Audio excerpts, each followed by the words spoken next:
Today, I'm going to summarize another book on psychology called Persuasion. Honestly, the more books I read on psychology, the more I get scared because it makes me realize how easy it is to manipulate someone. The scariest part is that most of these tactics you will hear in this video are so hidden that your conscious mind can't catch them. It happens subconsciously. They are a bit like a magic pill you give to someone before you talk to them, and they start believing you or behaving differently. They feel like they are in control and made a conscious decision, but they are not. For example, in an experiment, they sent a very good-looking guy, a model-type guy, to approach a random woman in a shopping mall and ask for their number on a date. Now, giving your phone number to a complete stranger is a risky thing to do, and of course, the guy got a lot of no's, but he got quite a few yes whenever he approached a woman in front of a particular store. Can you guess what type of store it was? No, it wasn't a perfume store or a chocolate store. It was a flower store. If you look at it, flowers are related to romance, and it subconsciously impacted their behavior and caused them to give out their number. After the experiment, they asked the participants who gave their numbers if the store had anything to do with their decision. All responded, "Of course not. I made a conscious decision to give my number." In a similar experiment, again a guy approached a woman on the street asking for a date. This time, researchers were testing how the results would change depending on the object the guy was carrying in his hand at the time he approached the women. There was one particular object that brought a lot of yes. Can you guess what that object was? Well, it was a guitar case. Let's look at another example from the business world. There's an interesting experiment with an online furniture store. Researchers directed half of the buyers to a landing page that had soft clouds as the background image, and half of the buyers were directed to a page that had pictures of coins. People who had clouds as a background picture focused their attention on choosing furniture based on softness and comfort, while the people who saw coins as the first thing when they visited the page focused on price and tried to find the cheapest options. After the experiment, when they were asked if the coins or clouds played a role in their decision, all of them laughed and said no. They said they were all independent and conscious people, and that clouds or coins had absolutely no impact on them. Okay, so far both of the experiments were related to some visual objects. How about using words? Can we create the same effect but with words? The answer is yes, and here's how. A salesperson was failing to sell his $75,000 product. Whenever he would mention the price, many clients would try to negotiate, and when they couldn't get the lower price they wanted, they would just walk away. This way, the salesperson lost a lot of clients. Then, he made a small change during his presentation.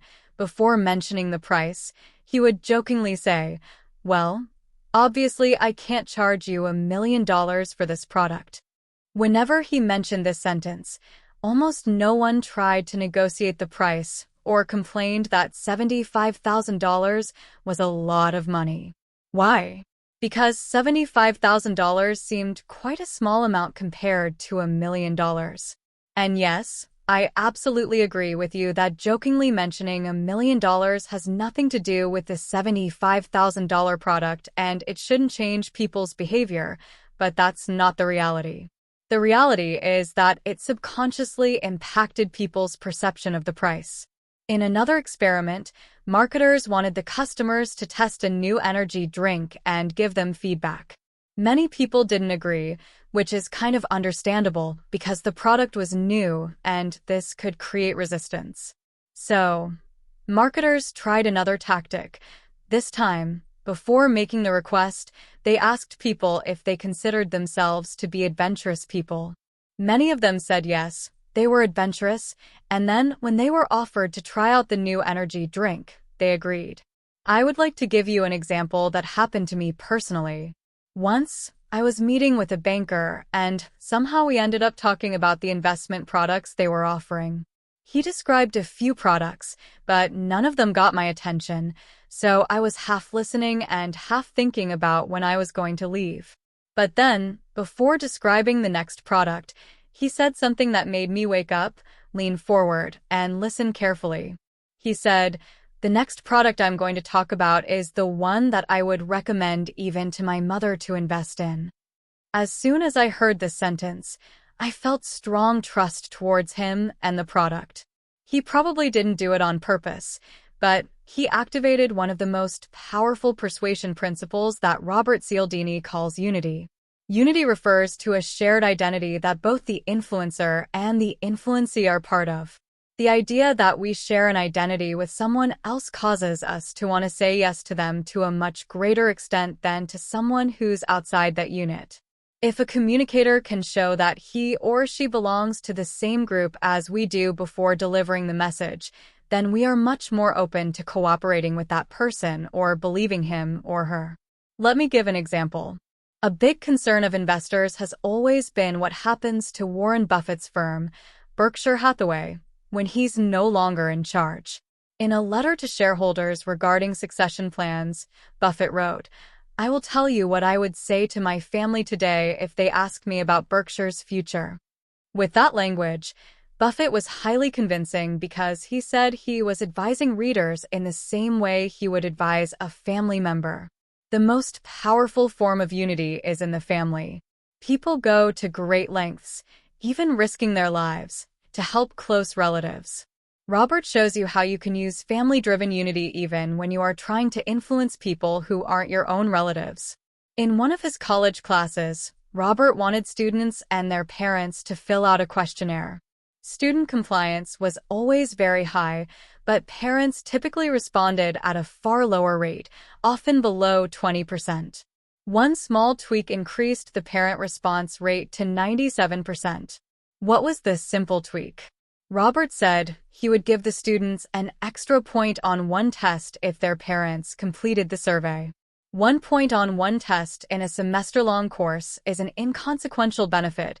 It would be unlikely to have any impact at all on the student's final grade.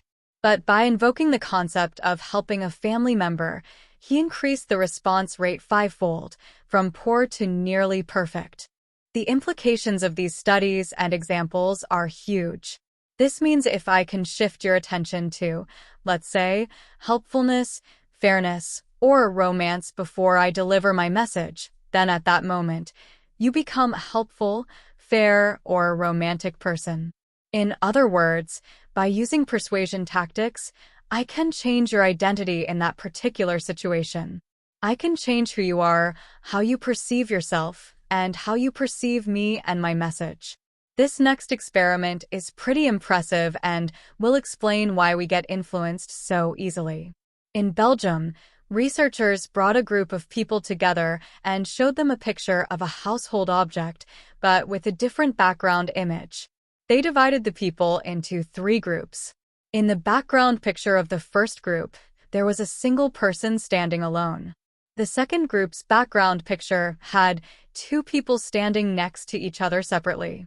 Finally, in the third group's background picture, there were 2 people standing shoulder to shoulder. During the experiment, researchers stood up and accidentally dropped several items on the floor to find out who of these 3 groups would get down on their knees and help. Both the first and second groups had only 20% of people helping, but the results were 3 times higher in the third group, who had a background image of 2 people standing shoulder to shoulder. Now, this isn't the most interesting part of the experiment. The most interesting part is that the subjects of this experiment were only 18-month-old children who had no logical reasoning and could barely talk. This experiment proves how primitive and fundamental this process is and why subconsciously every single one of us can easily be influenced, regardless of the level of logic or intelligence. For example, research shows that if you simply put a picture of a thinking man in the corner of the screen while they do a task, they become more analytical and make fewer mistakes. Or, if you put the picture of a person winning a race, then they produce more. It positively affects their results. Now, let's see in real life how we can apply what we learned from these experiments. I have 6 practical tips for you. But first, I'd like to give you one analogy that will summarize everything we covered so far and also make it very easy for you to understand the central lesson of these experiments. Imagine you are planting a seed. If you want the seed to grow and bear fruit, you need to do two things right. Choose a good quality seed. Prepare the soil right. If the soil isn't prepared well, then the seed isn't going to grow, regardless of how good the quality of your seed is. Using this analogy, we can say that the seed is the message you use to convince others, and this book, along with all the experiments and examples you have heard so far, is about preparing the soil. What you say to persuade is important, but what you put in front of your message before it's delivered is sometimes more important. In other words, your seed is important, but first, you have to make sure that the soil is brought to the right condition to grow that seed. You saw this yourself in all the experiments. There was always a sentence, a request, or a picture that came before the message was delivered, which completely changed people's behavior. All right, let's move on to those 6 tips I mentioned earlier. 1. Give products to family members. If you are giving away a free product to your clients, you might consider giving the product to their family members instead of the clients themselves. That can be more effective. Remember the experiment with students and parents and how 1 point increased their response rate. 2. Use the word advice instead of feedback. Let's say you have a product and you need your client's help to improve it. Instead of saying, "What is your feedback?" or "What is your opinion on this product?" you can say, "What's your advice on this product?" The difference seems small, but the effect is quite big because the word, advice, creates unity. It creates a togetherness effect. The word, advice, makes people take 1 step forward toward you, and the words, opinion, or feedback, make them take 1 step backward away from you. As you have probably already guessed, this one is related to the concept of unity. Remember the Warren Buffett example and my meeting with the banker. 3.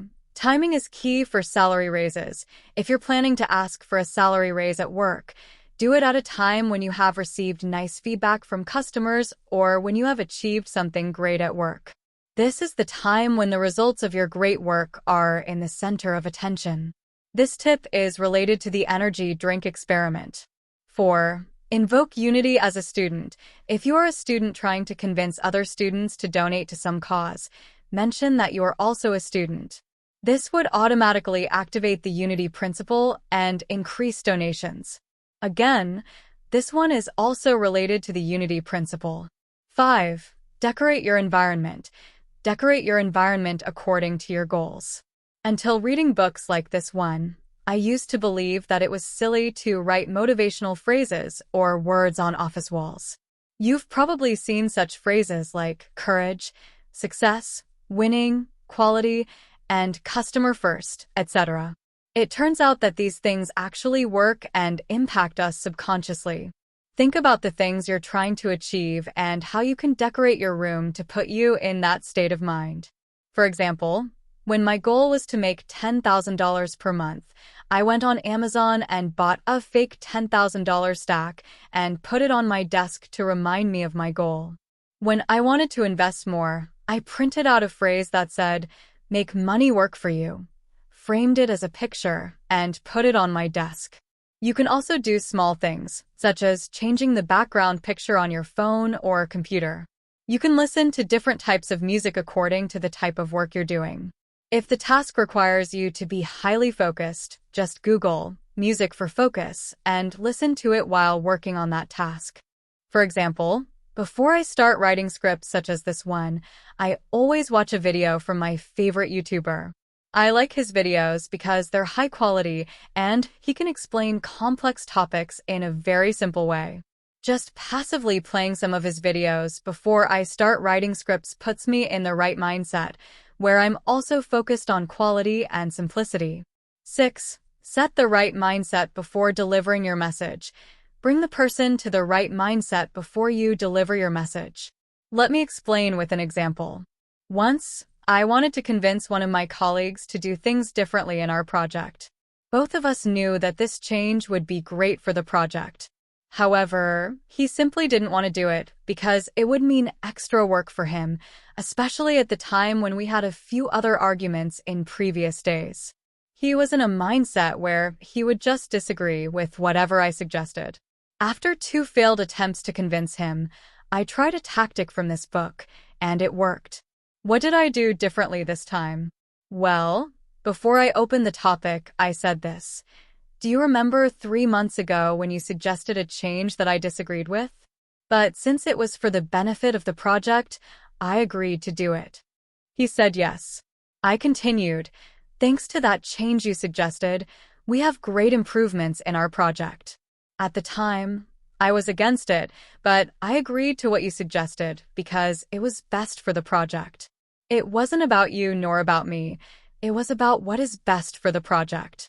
Now today, I'm asking you for a change, and we both know that it's the best thing for the project. So, what do you say we both put our egos aside and implement the change I'm suggesting? He thought for a moment and said yes. And that was the end of the story. The reason this worked was that I shifted his mindset from arguing to doing what was best for the project. Think about your life. You probably have also had similar situations. What are the things you can say or do before you deliver your message to bring the person to the right mindset so that he or she would be more receptive to your message? Do you need the person to be fair, romantic, honest, or cooperative? Define what it is that you want. Find a sentence or a thing that would put the person in that mindset and then deliver your message. And of course, do it ethically. Not just this tactic, but all of them. You might ask what will happen if I don't do it ethically. For example, what would happen if you decide to use them unethically in your company against your customers? Well, your employees will see what you are doing, and they will start using the same sneaky techniques against their own customers, which is you. So, it's highly likely to backfire. One more thing. Always keep in mind that you are not immune to such tactics and can be easily influenced. For example, a friend or colleague might mention a small favor they did for you before they ask for a big favor. Mentioning this small favor will put you in a mindset where you will feel a strong urge to help them back.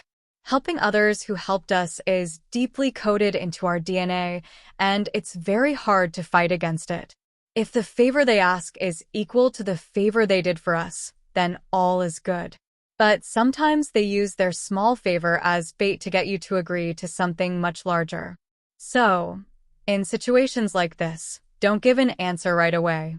Take your time, tell them that you'll think about it, and let them know your decision later. If you rush it, you are highly likely to agree to their request and then regret it. This has happened to me personally multiple times.